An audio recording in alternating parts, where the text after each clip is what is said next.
দীর্ঘ 17 বছর পর বাংলাদেশের মাটিতে পা ফেলেছেন বিএনপি ভারপ্রাপ্ত চেয়ারম্যান তারেক রহমান।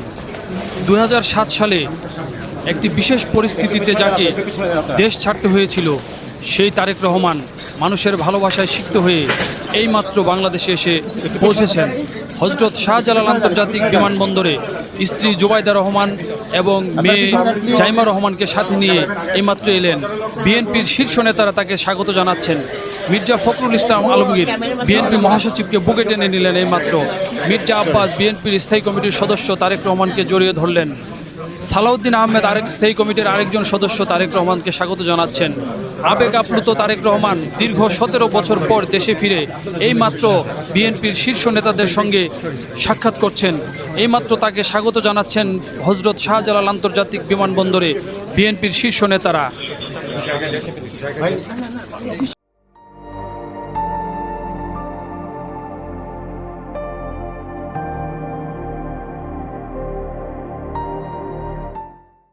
শহীদ প্রেসিডেন্ট জিয়াউর রহমান এবং বেগম খালেদা জিয়ার বড় ছেলে তারেক রহমান গয়েশ্বরচন্দ্র রায়ের সঙ্গে মাত্র কোলাকুলি করলেন।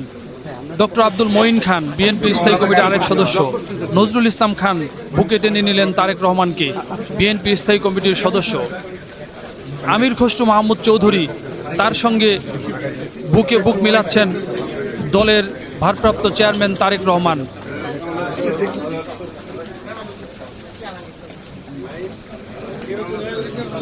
বিএনপির শীর্ষ নেতাদের সঙ্গে মেজর হাফিজউদ্দিন আহমেদের সঙ্গে বুক মিলাচ্ছেন তারেক রহমান। বিএনপির ত্যাগী নেতা রুহুল কবির রিজভী আহমেদের সঙ্গে আবেগ আপ্লুত তারেক রহমান বুক মিলাচ্ছেন। বিএনপির অন্যান্য নেতৃবৃন্দ তার সঙ্গে আছেন বেগম খালেদা জিয়ার প্রোটোকল অফিসার। একে একে পরিচিত হচ্ছেন যারা দীর্ঘদিন এই জাতীয়তাবাদী দল বিএনপিকে আগলে রেখেছেন।